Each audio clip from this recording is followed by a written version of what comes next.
प्रधानमंत्री मोदी ने आज वीडियो कॉन्फ्रेंसिंग के जरिए बटन दबाकर 8.5 करोड़ किसानों के खाते में किसान सम्मान निधि की 17,000 करोड़ राशि ट्रांसफर की। राशि ट्रांसफर करते हुए उन्होंने बताया कि इस योजना का जो लक्ष्य था वो हासिल हो रहा है। इस योजना का उद्देश्य था कि हर किसान परिवार तक सीधी मदद पहुंचे और सही समय पर पहुंचे। आज मुझे संतोष हो रहा है कि यह योजना सफल हो रही है। इस योजना के माध्यम से 75,000 करोड़ रुपए सीधे किसानों के बैंक खाते में जमा हो चुके हैं।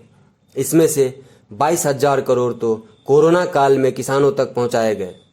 इसके साथ ही पीएम ने कृषि से जुड़ी सुविधाएं तैयार करने के लिए 1 लाख करोड़ रुपए का विशेष फंड लॉन्च किया, ताकि इससे गांव में भी बेहतर भंडारण, आधुनिक कोल्ड स्टोरेज की चेन तैयार की जा सके और गांव में रोजगार के नए अवसर भी पैदा हो सकें।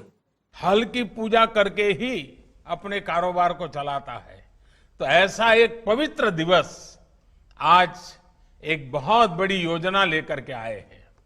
मैं सभी देशवासियों को, विशेष तौर पर मेरे किसान भाइयों बहनों को हल छठ की और दाऊ जन्मोत्सव की बहुत बहुत शुभकामनाएं देता हूं। इस बेहतर पावन अवसर पर देश में कृषि से जुड़ी सुविधाएं तैयार करने के लिए 1 लाख करोड़ रुपए का विशेष फंड लॉन्च किया गया है। आज के पवित्र दिन पर लॉन्च किया गया है।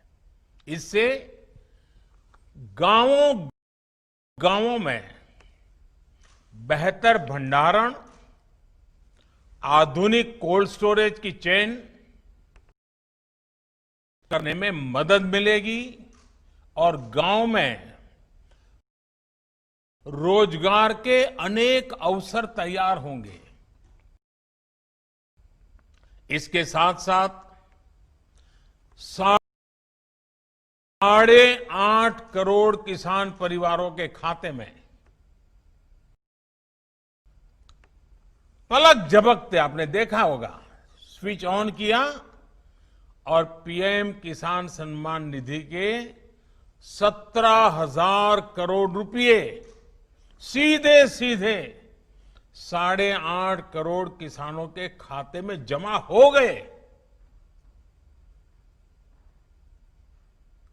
कोई बिचौलिया नहीं, कोई कमीशन नहीं, सीधा किसान के पास चला गया।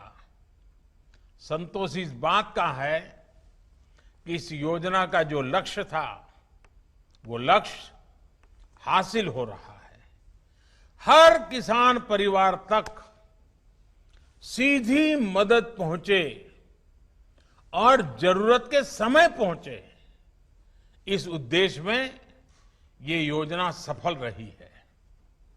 बीते 1.5 साल में इस योजना के माध्यम से 75,000 करोड़ रुपए सीधे किसानों के बैंक खाते में जमा हो चुके हैं।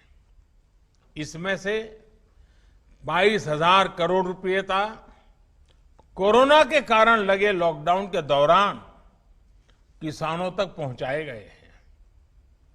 साथियों, दशकों से ये मांग और मंथन चल रहा था कि गांव में उद्योग क्यों नहीं लगते।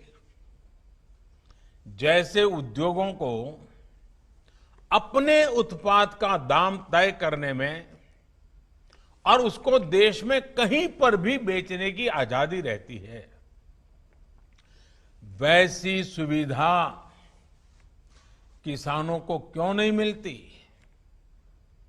ये अन्याय किसानों के साथ क्यों हो रहा है।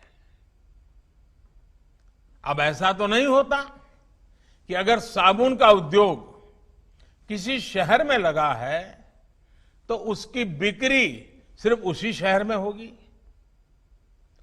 कि साबुन तो देश के हर कोने में, दुनिया में कहीं पर भी बिक सकता है, लेकिन खेती में अब तक ऐसा नहीं होता था। जहां अनाज पैदा होता है तो किसान को स्थानीय मंडी में जाकर के ही उसको बेचना पड़ता था। इसी तरह ये भी मांग उठती रही कि अगर बाकी उद्योगों में कोई बिचौलिए नहीं है तो फसलों के व्यापार में ये बिचौलिए क्यों होने चाहिए। अगर उद्योगों के विकास के लिए इंफ्रास्ट्रक्चर तैयार होता है तो वैसा ही आधुनिक इंफ्रास्ट्रक्चर कृषि के लिए भी मिलना चाहिए। साथियों, अब